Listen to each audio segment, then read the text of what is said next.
Here's something we can all be thankful for. Did you hear the big news? Ron Gronkowski is back in the National Football League. Does that mean he vacates his 24/7 championship?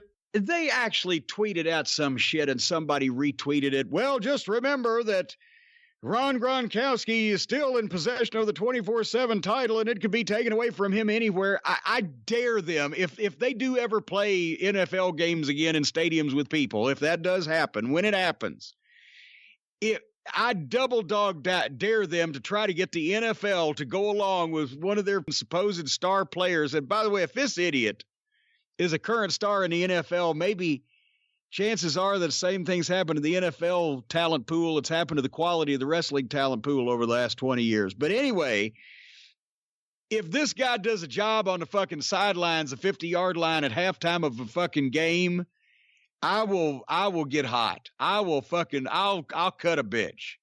I will fucking throw some shit if the NFL starts doing this fucking hokey ass bullshit. But hopefully this means that he will not darken the doorstep of quality wrestling fans again, and instead will dance and shuffle and Iggy his way, whatever that fucking awkward dance step was, that epileptic seizure that he used to have. It looked like he stuck his finger in a light socket and his dick in a fucking meat grinder, and he'd go to the ring like that. If he'll do that on the goddamn football field instead of wrestling, then it'll be much better. And does this mean we don't have to see Mojo Rising or whatever his name was again? Mojo Rawley, and unfortunately, I don't think he's been taken to the NFL, so we may be stuck with him. Can they not? I just opened a cold Sprite Zero. This is making you drink. It's making me. I'm drinking early today. Just the thought of these fucking cretins. Is there any way that they can take Mojo to be the water boy? If Adam Sandler can do it, Mojo Nixon can do it. I think Mojo would actually be very effective on the sidelines, just doing his little dance and yelling at people, whatever it is that he does, whatever keeps him out of the ring. Let's embrace that. Fucking hell. Who's he going to play for? He came from the Northeast, from up in New England. The Patriots. Ron Gronkowski, right? The New England Patriots, but now he's gone down south to Florida. Tampa Bay.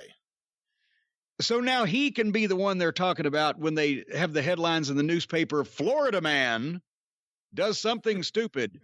Florida man dances like an idiot. Yeah. Yes, they can be talking about Ron Gronkowski. Well, hold on, though. We're talking about him and Mojo, and you'll have to correct me because I don't remember everything, and obviously you paid very close attention to WrestleMania.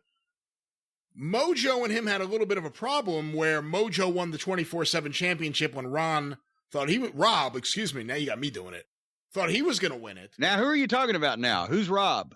Gronkowski. Oh, Ron, okay.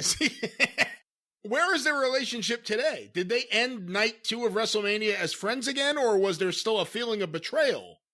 No, because he beat his own homeboy for the prestigious 24/7 title, did Ron Gronkowski. So now Mojo, but Mojo's a flunky. He'll take it and like it.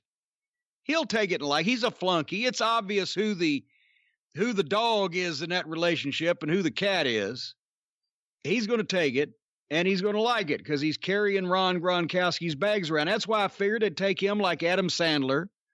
He could be the water boy, and maybe he could walk on and do some goofy shit and become a star. But But here's another thing. You're talking about this like it's imminent, like it's going to happen. We don't know when football's coming back. So technically, I guess there's still a chance he could be actively involved in the fantastical world of WWE.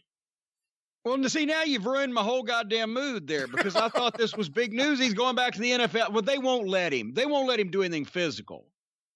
I don't know whether getting, Mojo Rawley to fucking blow him is physical or not, but didn't in the old days, a lot of these guys actually have in their contracts they were allowed to wrestle in the offseason? I mean, when I say old days, I'm talking about the 60s, like Ernie Ladd. Yeah, the 50s. Yeah, well, here's the thing. It's these two fucking knuckleheads are friends, and I guess I think Mojo, in all seriousness, did somehow flunk out of football. He just, he didn't make it.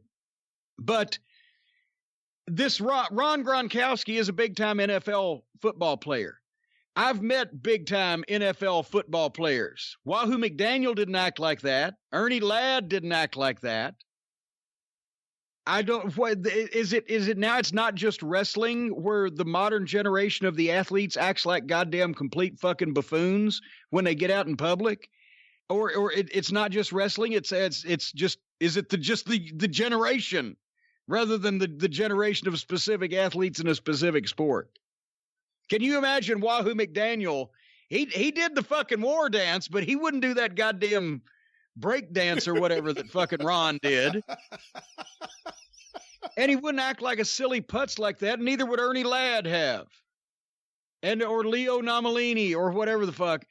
And yes, a lot of those guys back in those days, because that's why Wahoo finally left the NFL for wrestling full time. That's why Ernie Ladd did also. That's why all the guys that left the NFL in those days, I think Bruiser got kicked out of the NFL. Yeah, different story for, there. Beating up the coach with the football helmet or whatever the fuck he did. But there was more money in wrestling. The NFL was not a big money enterprise in those days. And a lot of times that's why some football players tried to become wrestlers and didn't, because their wrestler friends told them how much money they were making while the guys were still in the NFL. So some of them would have contracts written specifically with the teams. Yes, I can wrestle in the off season, because they might make almost as much money in the off season wrestling as football stars as they would actually playing football as football stars. And so, to protect the relationship, the teams let some of the guys with a big name, others that would have just done it, part-time or whatever, and not been big names in wrestling. I think a few of those guys I've heard just would wear masks every once in a while and pick up a few extra payoffs, and nobody knew it was them. But anyway, Ron doesn't have to worry about that. With his bodily movement, everybody's going to know that's him.